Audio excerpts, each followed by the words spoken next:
کیا پیغام ہم دے رہے ہیں،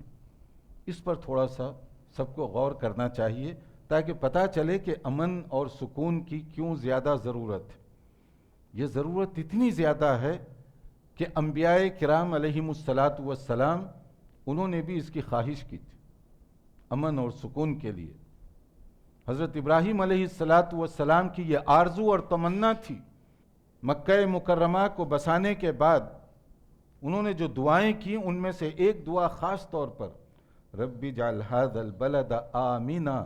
کہا یا اللہ اس شہر مقدس کو سکون کا گہوارہ بنا دے، امن اور سکون۔ ابراہیم علیہ السلام کی خواہش،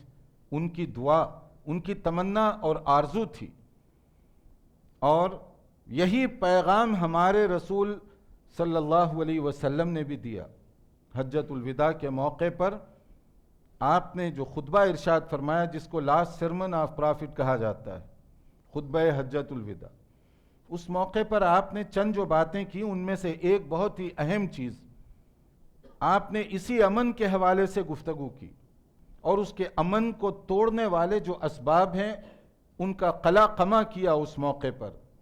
آپ نے اس موقع پر فرمایا ان دماءکم واعراضکم واموالکم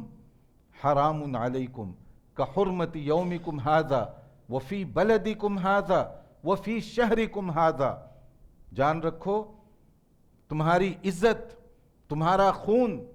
تمہاری دولت ایک دوسرے کی حرام کر دی گئی ہے، اس کا خیال رکھو۔ یہ ایسے ہی محترم ہے جیسے کہ یہ شہر مقدس محترم ہے، کعبۃ اللہ کی جیسے حرمت ہے اسی طرح کسی کے خون کی حرمت، کسی کی دولت کی حرمت، کسی کی عزت کی حرمت،